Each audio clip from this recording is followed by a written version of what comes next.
Good morning, everybody. Today is Wednesday, April 8th. It is 34 degrees, 8:30 in the morning. Feels much colder than 34 because we have a brisk breeze with some gusts that are turn it from brisk to blustery. But I thought I would try and do a chat while I drove off my road to go pick up my son to take him to the orthopedist. So in my thrift store haul, I mentioned that my son had broken his heel and his ankle. So our son will be 36 on the 22nd. He is our Earth Day baby. And about 2 weeks ago, we get a phone call at 9:30 at night from our granddaughter. Now, my son is a single parent. He has a 16-year-old daughter and a son who just turned 10 just a few days ago. And our granddaughter, and I had put it on speaker because I know when they call at about 9:30 or past that, something's up.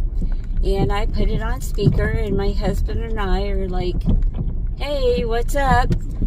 And we get, hi, Grandma and Grandpa. Dad wanted me to call and tell you that he is on his way to the hospital in the ambulance because they're pretty sure he broke his foot or something. Okay, we're getting ready to head to the Bosnia-Herzegovina part of the road, so wanted to fix that. So anyway, and I'm like, what? And my husband's more like, what the hell? And this was the story. So they have a puppy who had turned a year old that day. Granted, the puppy is the size of a small polar bear because it is a Great Pyrenees. Well, they decided to do something special, and they got one of those doggy cupcake things for his birthday, and the puppy decided he wanted to. They also have a rabbit that's huge. It's a house rabbit. It's housebroken and everything. But the puppy decided he was going to go up the stairs with the rabbit and two of the cats, and my son was trying to get the dog back down the stairs, and partway up the stairs, the dog decided to give up on the rabbit, and the dog, they're all like pets. The dog, the cats, and the rabbits, they all just hang out together, and they're just best buddies. But anyway, the dog decided to turn around. He was about 3 or 4 steps ahead of my son, and the dog decided to turn around to come back down the stairs. So my son turned around so he could get ahead of the dog coming down the stairs, and the dog picked up speed. They collided on the bottom step, and ended up in a heap. In the way that they landed, my son's leg twisted underneath him. The dog landed on top, and hence my son broke his ankle and his heel. So he's been in a boot ever since because they couldn't put a cast or anything on it because it was so swollen. So the last 2 weeks ago, my husband took him to the orthopedist, and he got a better boot. And today's his follow-up appointment to decide what they're going to do. So, I'm taking my son today to the orthopedist. So basically, he fell over his puppy that's about the size of a small polar bear and broke his heel and his foot. So he's been out of work. He got he works where he works. They have a disability thing if you get hurt off the job and you're unable. So he's on that, and our granddaughter she just turned 16, so she doesn't have a license or anything yet. So I am on my way to pick them up and take them to the orthopedist, and then he's going to do a Walmart pickup order because he hasn't been able to get to the grocery store or anything. So we're just, okay, hang on one second. So we're just trying to help out where we can. And the thing is, our son lives about 2 hours away from us, so it makes it all the more interesting. So that's where I'm headed today. I just, when people are like, hey, what happened to your son? And it's like, oh, he fell over the puppy. Oh, what happened to the poor puppy? Well, the puppy's the size of a polar bear cub. So the dog is just fine, and my son is the one that's injured. So anyway, I did a short thrift store haul the other day. My plan was the grocery store, the library, the thrift store, and a local, well, everything's two and a half hours away. But when I made that trip out, the plan was the library, the thrift store, smallish garden center, but it's local. And unlike just the regular, everyday plants you can find, they have a wide assortment of really unique herbs and different things like that. So I wanted to see, even though we start probably 98% of everything from seed, there's a couple of things I try to get starts of just to make sure I've got it in case anything goes wrong. So that was my plan, the greenhouse, the garden center greenhouse thing, the thrift stores, the library, and then to get some groceries. It's starting to get really pretty out here. Some of the, it's greening up, some of the grass is coming up, and the buckeyes are blooming. The buckeyes always are the first to bloom or leaves. They're the first to get their leaves in the spring, and they are the first to lose their leaves in the fall, actually. So anyway, that was the plan, and to get some groceries, because I haven't been to the grocery store since around the second week of December. Basically, I've just picked up a few things here and there, some fresh fruit, some fresh produce, milk for my husband, things like that. Not really much. Some extra sugar here and there because I knew I would need it. Sugar and vinegar for canning season coming up. But that was about it. And when I went in the grocery store, and it's just a Walmart, that's all we have. I drive 2.5 hours almost one way. And our selection is Walmart, Kroger, and a Dollar Tree. That's pretty much it. I don't even count the Dollar General, the Family Dollar out there as being for groceries. And really, Dollar Tree's not really, for groceries. And the Dollar Tree is like a hop, skip, and a jump away from the Walmart, and the Kroger's at the other end of the town. I'll be right back. I got to open the gate. Okay.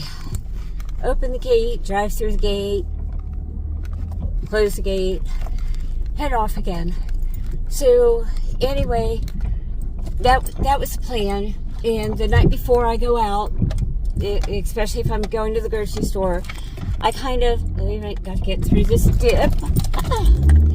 The night before, I tend to, do like I was doing an online order, and I throw stuff in my cart just so I can, see what my total is, check the prices and what's available and all that. And I threw my stuff in the cart, and I was like, okay, we hadn't gone shopping in a bit. So our budget is about $200 to $250 a month, depending on the season.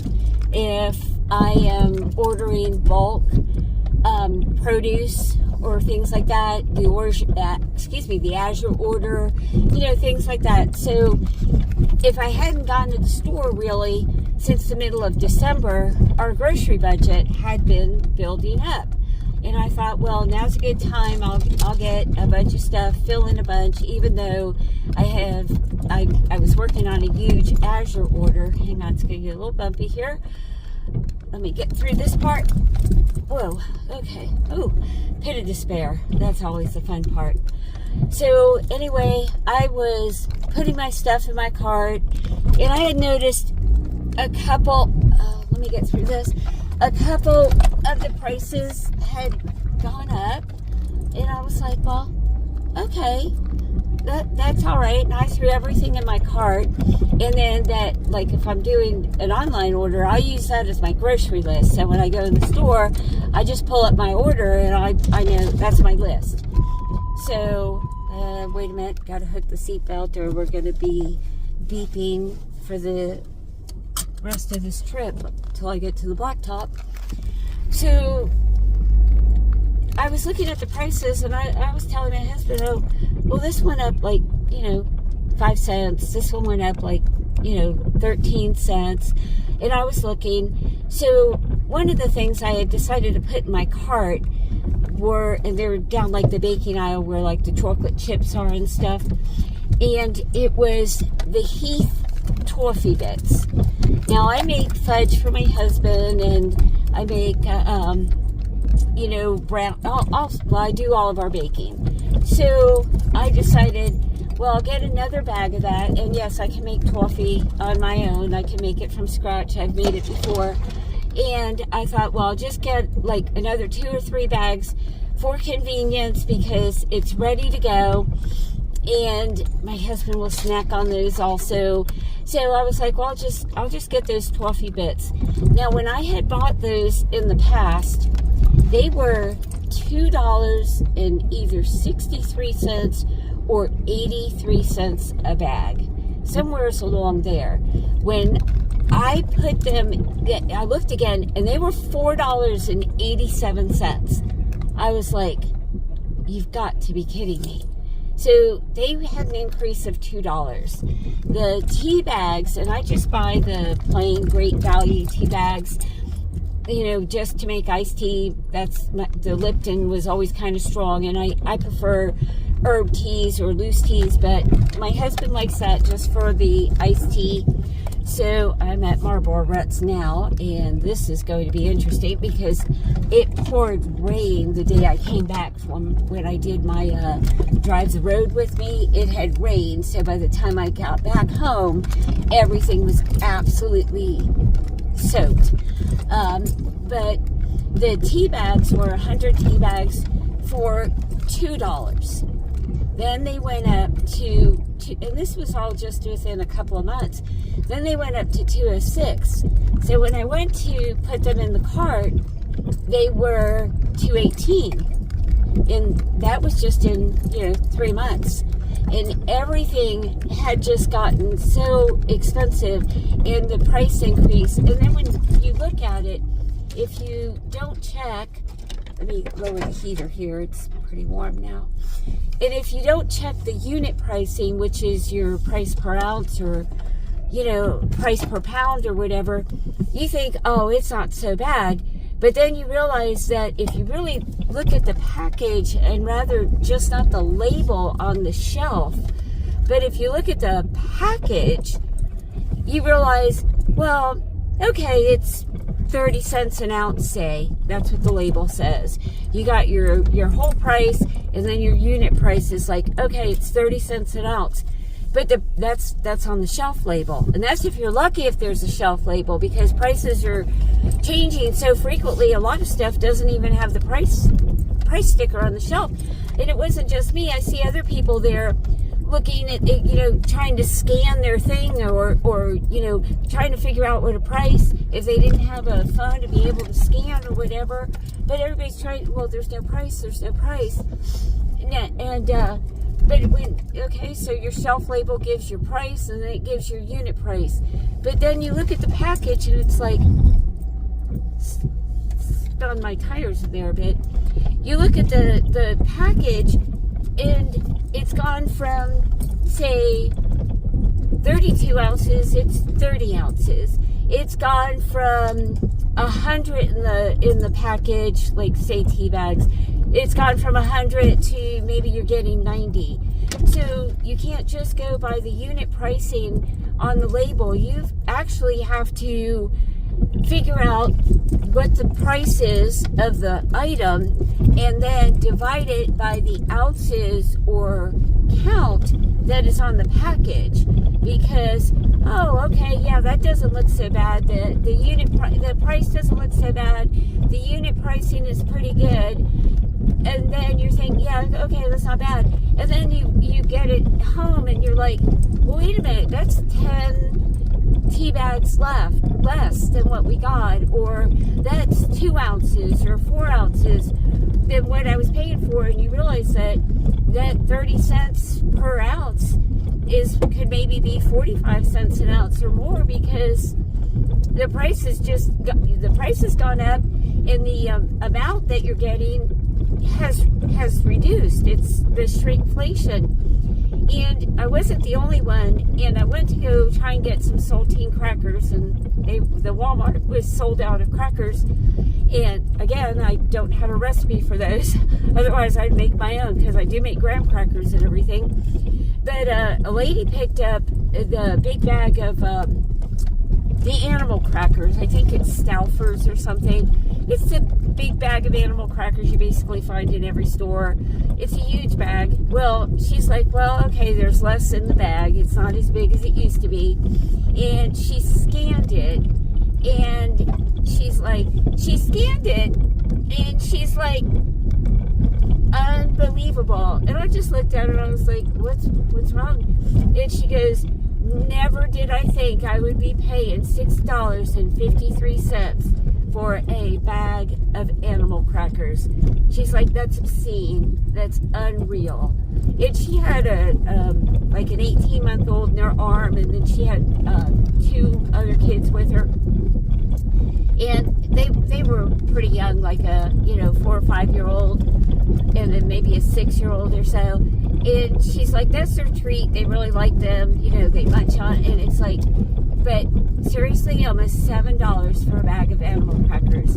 So I grabbed a couple of things, and I got some cat food for the strays that show up, and the one stray that has moved in. But oh my gosh, God forbid you try and pet him or hold him for more than 10 seconds, even though he has lived at our house for about, I don't know, 18 years. No, more than that. He's probably lived at our house for about 21 years. He's a fairly old cat. And we named him Outhouse, and that's a story for another day. But anyway, I always keep cat food on hand. We keep some cat food. We don't really get a lot of stray dogs out here, but we do get a lot of cats. So I went to go pick up the cat food, and the cat food was 73 cents the last time, and now it's 84 cents. So that's an increase of 11 cents right there. And when you start looking at everything, and even though, I went to go get, excuse me, I was down in like where shampoo and stuff is, and the bottles will actually say you get this huge bottle and you pick it up and it doesn't weigh that much. And they actually put on the side, bottle filled only to this amount, and there's a mark. So they're using the same size bottle, but you're definitely getting less of a product. You are getting, and I'm at the blacktop, so let me change my boots, and I just got my grubby shoes on. That way, if I have to do anything, my good shoes aren't messed up, and I'm not tracking mud in wherever I go. So let me change my shoes. Okay, so I'm just sitting out on one of the many, many, many large boulders that we have, enjoying this warmish weather, although our temps can still drop down into 40 degrees or so, especially in the evening. And there is a breeze, and it feels comfortable, but there's still got my husband's flannel shirt on. But to pick up where I left off, it's real important to check your unit pricing and then check the size of the item also. It seems like we're not only getting less and less quantity, but we are truly getting less and less quality.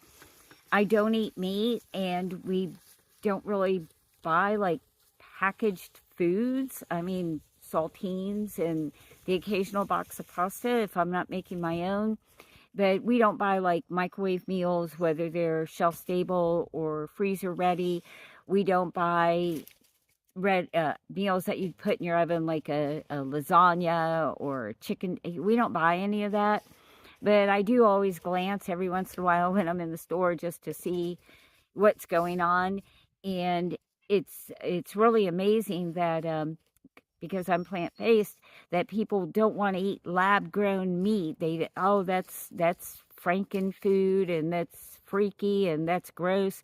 But they have no problem picking up a box of cereal, and the ingredients can say contains bioengineered foods. I picked up just to look at ingredients because I don't buy things like that. I picked up a box of crackers, wheat thins, Nabisco wheat thins, and it says contains bioengineered ingredients. And when I do buy anything packaged, I always have to look at the label to make sure it does not contain animal products or any of the food dyes, because I'm allergic to all the dyes. It doesn't matter what color or what number. I break out kind of like in hives and itch to the point where I'll break my skin. So, but you know, they don't want to eat lab grown meat, but they have no problem eating bioengineered foods. And unless you read those labels, you really don't know. And it seems that more and more and more, our food is becoming Franken foods, and we're not getting real foods. Now, even the fresh produce, it doesn't taste the same. Strawberry doesn't taste the same. Apples don't taste the same. Bananas seem to go from hard as a rock green for weeks, and then they finally just turn black and speckled.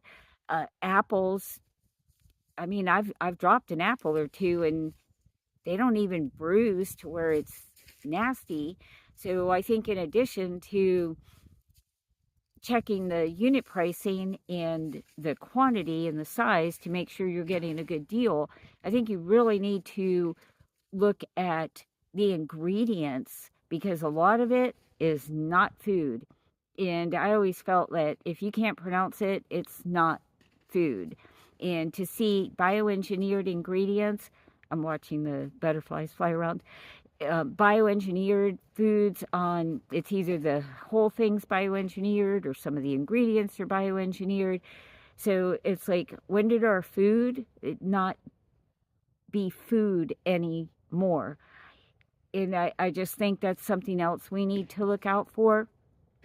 Also, the prices are going absolutely out of this world. They are out of the stratosphere, the atmosphere, everything you can think of. The prices are completely out of control, and it is just greed. It started back during 2020 with the pandemic. They said it was due to supply chain issues. Well, I don't know.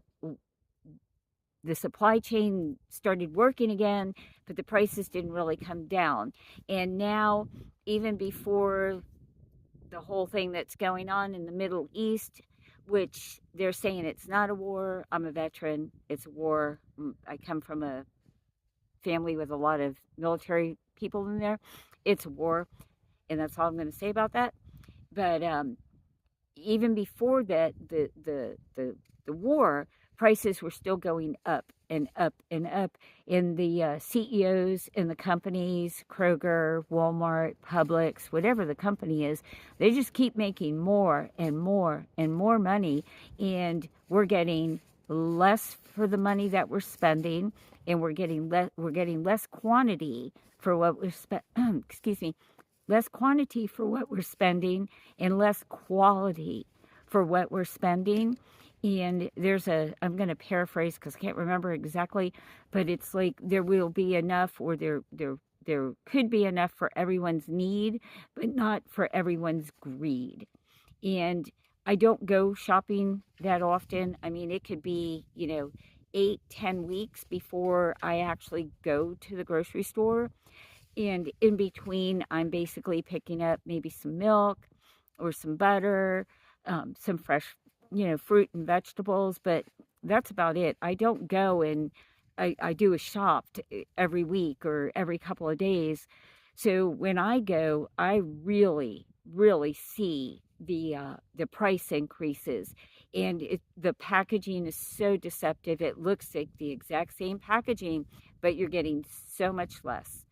And I think now, with the way things are going, it's really important now to do what we can to really stock our pantries, be aware of what we're buying, and maybe one of the best ways to save money on food is to cook from scratch at home. And if you don't know how to cook, YouTube University. There are numerous channels teaching how to cook. Everything from basic pancakes, so you don't have to buy a pancake mix at the Dollar Tree. I mean, that's fine to have, as a backup if you don't have, but learning how to make pancakes is so much better than that box of pancake mix from the Dollar Tree that's filled with, you know, a lot more ingredients than what you need. I make my pancakes from scratch. I've been using the same recipe. Probably my oldest is going to be 49, so I'd probably say 45 years. And it's egg, flour, sugar, a pinch of salt, a little bit of oil, and eggs, flour, sugar, salt, a little bit of oil, and baking powder.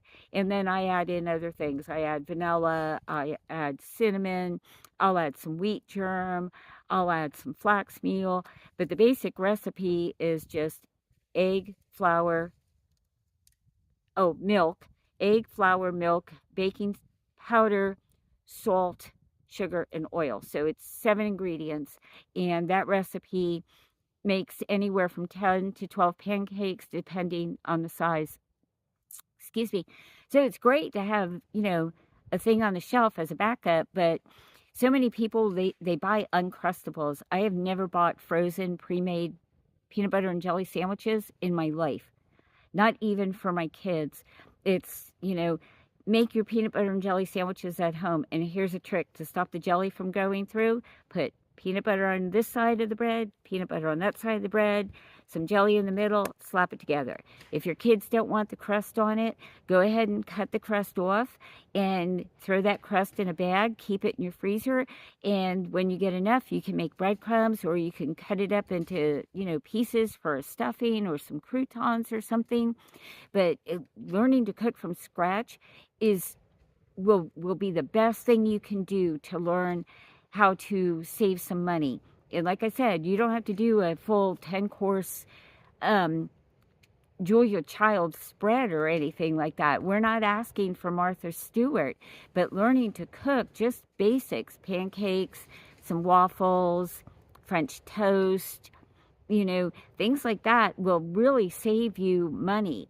How to cook rice, how to make burritos. You don't have to make the tortillas, but maybe, cook your rice, you buy the tortillas, and you put whatever you're putting, whether it's beans, whether it's, whatever you want on there, beans, lettuce, rice, or whatever, and make a bunch of those up and wrap them up and put them in the freezer. The same with breakfast burritos. The same with a breakfast sandwich. I mean, you can, even if you don't want to make your own English muffins, which are very easy to do, and they actually don't bake in the oven. Mine cook on a griddle. But if you buy English muffins at the store pre-made, you can go ahead and put scrambled egg or over easy or over hard, however, and if you want bacon, if you want cheese, and even doing it that way is so much cheaper than buying pre-made breakfast foods. So learning how to cook will really help cut your food bills. Also, learning how to store your food properly, whether it's vacuum sealing in bags, whether it's vacuum sealing in jars, dehydrating, freeze drying, water bath canning, pressure canning, solar drying, whatever it is, learning how to store your foods properly and also how to preserve foods. So I do not have a freeze dryer. I will never get one. The cost, the maintenance, is just not worth it to me. I do not have a dehydrator because of our solar system. The amount of time it would have to run, it's not worth it to me. But I do have racks that I can solar dry things and air dry. I air dry herbs. I've air dried greens, kale, and chard, and different things like that. I can air dry different foods. I can air dry oranges and the orange peels.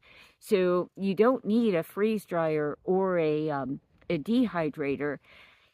But I find one of the best ways to preserve food is by canning, whether it's water bath canning or pressure canning. Because if you have a bunch of food in your freeze dryer and the power goes out and it doesn't come back on, that food's sitting there. The same with the dehydrator. And if you're storing things in, whether it's the top freezer of your refrigerator, or I guess the bottom freezers now, yes, I'm that old, we only had top freezers, or you've got a whole chest freezer full of stuff, if the power goes out and it's going to be out for a while, you're going to lose all that food. And yes, you could say, I have a generator and I can run a generator, but fuel's expensive. And you've got the generator going constantly, and if you run out of fuel.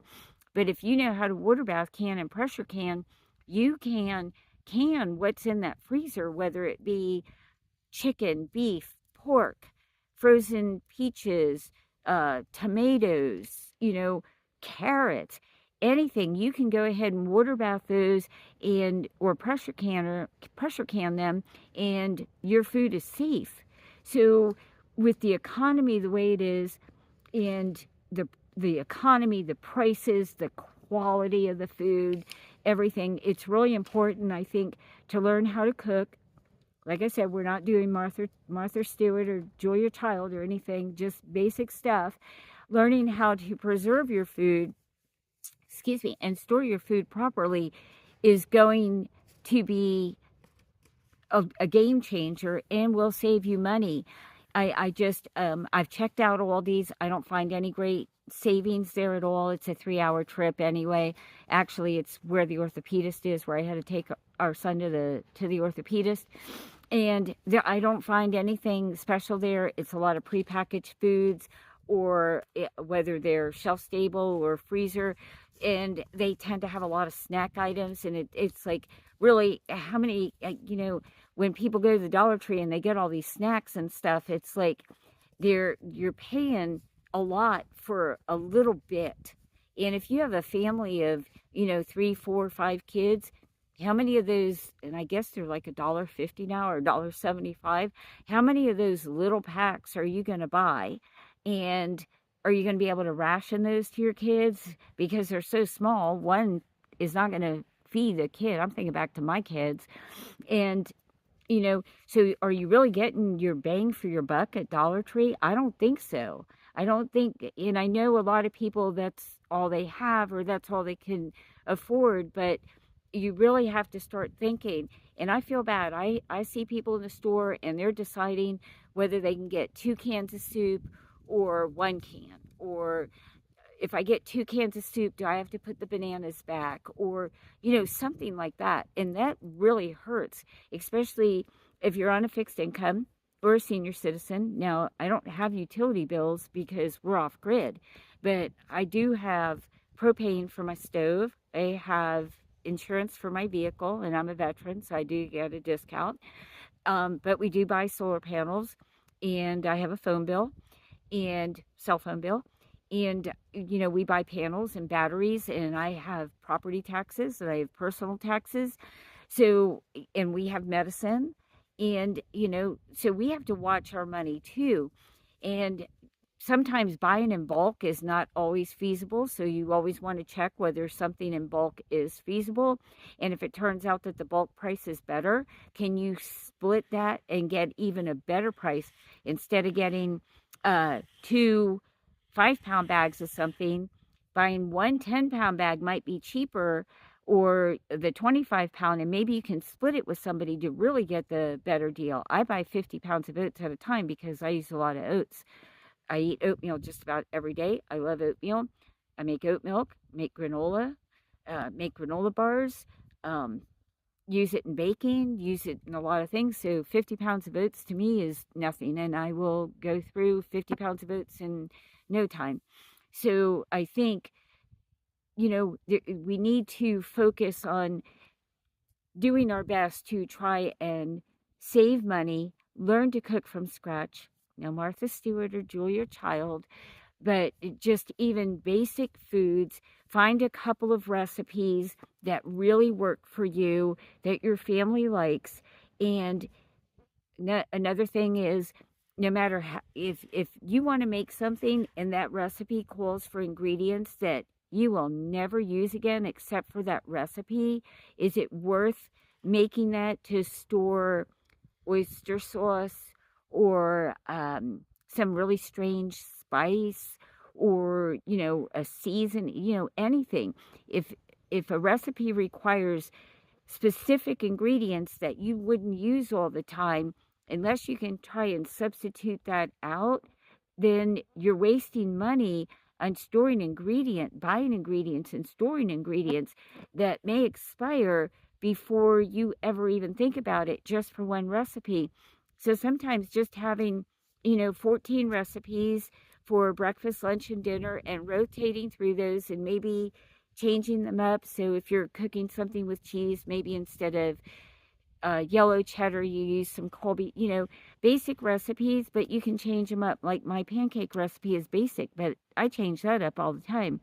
I change my basic bread recipe up.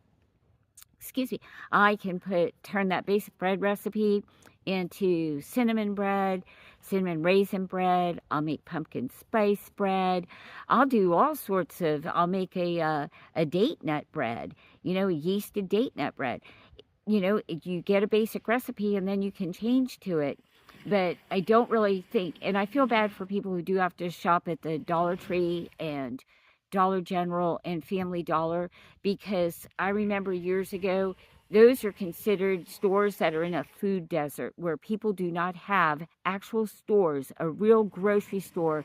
And all you see, especially in rural, and I live in an extremely rural area, and all you see are basically, there's a Dollar General, and you drive, maybe 5 miles, and there's another Dollar General, and you drive a little bit more, and there's a Family Dollar, and then you got it, but there's no place to get real food. It's basically, the food desert, and they charge crazy, crazy prices for basically not very nutritious food.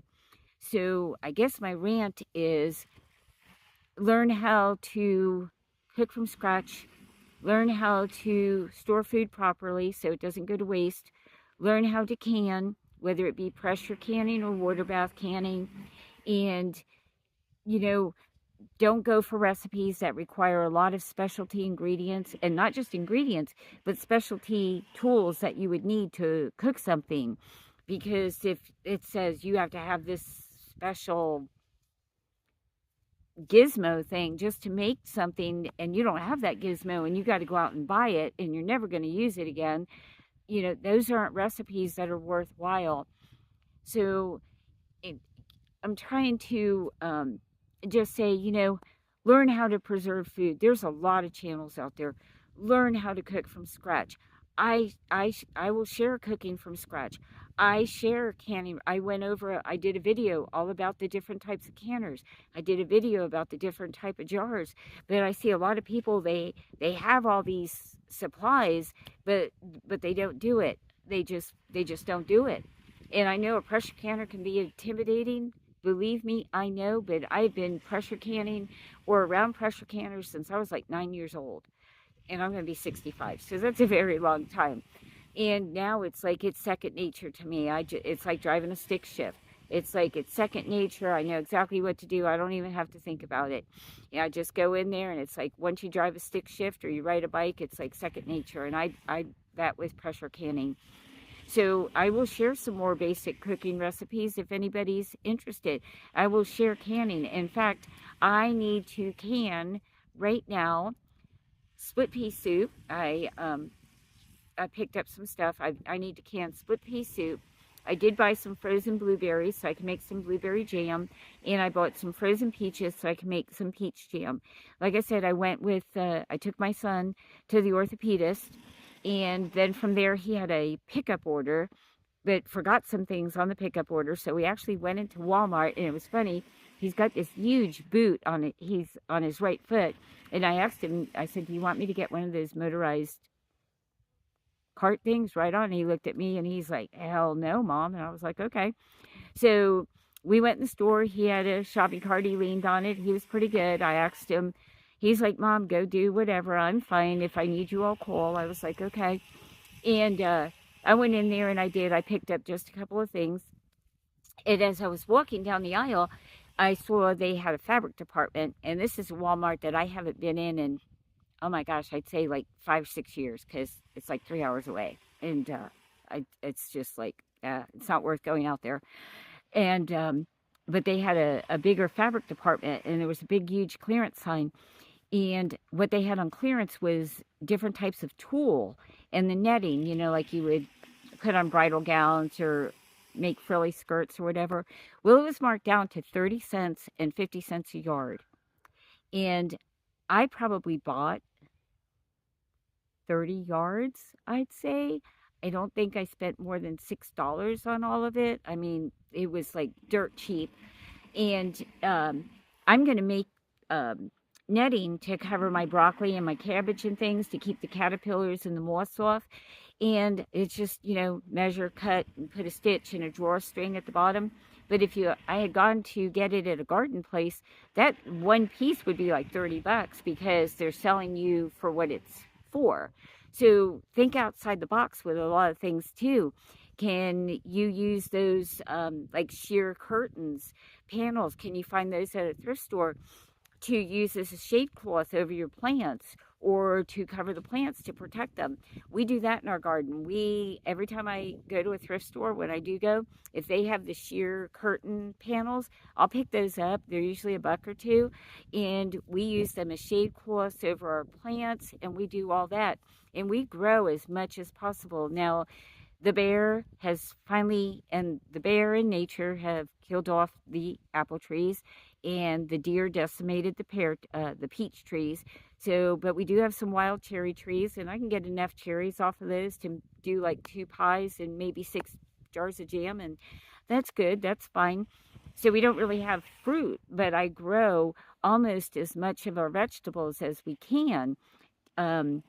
Several types of tomatoes, bush beans, pole beans, peas, cucumbers, regular and pickling, and squashes, summer squash and winter squash. I mean, we try and grow a lot to help cut down on our food bill too. And in fact, we just took some out today to start, getting them outside a little bit. And then we got to bring them back in because it's supposed to be like 41 or something tonight, between 39 and 41. But whatever you can do to try and I know a lot of people can if they're in an apartment or they're limited on space and different things. But if you're able to do something, because the only way we're going to get ahead in this situation is to help ourselves and to become the only way we're going to get is to help ourselves, learn how to do things ourselves, try and be a little self-sufficient. Learn how to cook, learn how to store food, learn to, instead of buying it at the garden center, can I find something else in place of it? Do I have to buy fancy pots for my plants, or can I get away with a couple of plastic cups just to do seedlings in instead of all the fancy little peat pots and everything that they try to sell you every year? So just try and do what you can, because being a veteran and coming from a family that had a lot of veterans, being raised by my grandparents who went through the Great Depression, and the way things are going now, and having gone through a couple of blizzards and 2 hurricanes, we lost everything in Hurricane Andrew that hit in '92 in Florida. We lost everything. My furniture was in a box. It looked like toothpicks or pickup sticks. There's nobody going to really be there to help us. We need to help ourselves. That is exactly what we need to do. We need to help ourselves. We need to budget. We need to figure out what's a good deal. We need to track the unit pricing, and the size. We need to just really just learn to do a lot for ourselves. If anybody's interested in cooking from scratch, whether it's pancakes or English muffins or how to can split pea soup, how I do different things, please leave your comments below. I do have some more fun stories coming, like the day the kids hid the coffee pot. I hid a stove top one, and the kids hid it for, yeah, they thought it would be fun, not fun, and other things. Remember, my kids are older. The youngest will be 36. The oldest will be 49. So, and there's 5 of them. So all my kids were raised without technology. So, and it was fun. It was different. It was fun. And I grew up, you know, latchkey, basically, yeah, it's like, we weren't coddled when I was growing up. We were not coddled. And I went in the military, so I definitely wasn't coddled.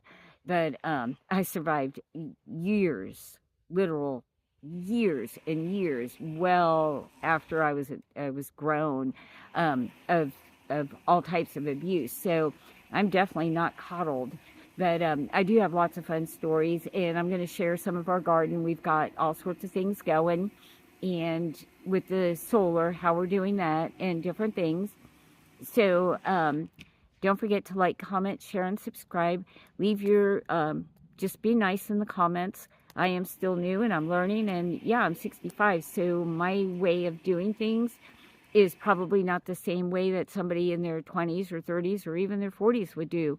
But we grew up, people my age, my generation, we grew up when times were different. We went through an oil embargo. We went through, there was a coffee shortage.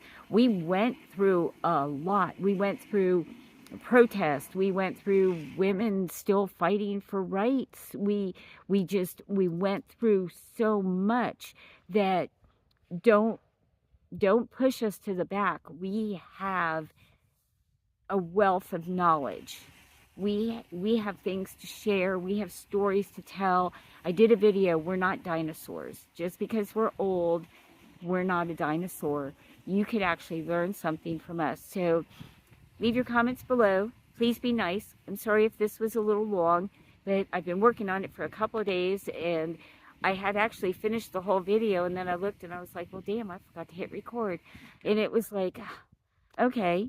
So, but yeah, you know, ask us, reach out to older people.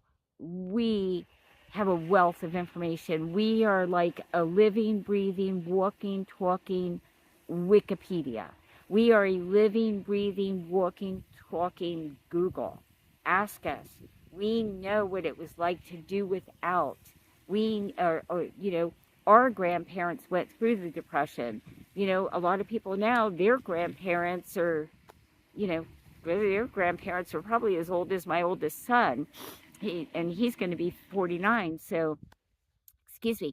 But don't forget to like, comment, share, subscribe. I really hope everybody has a nice day.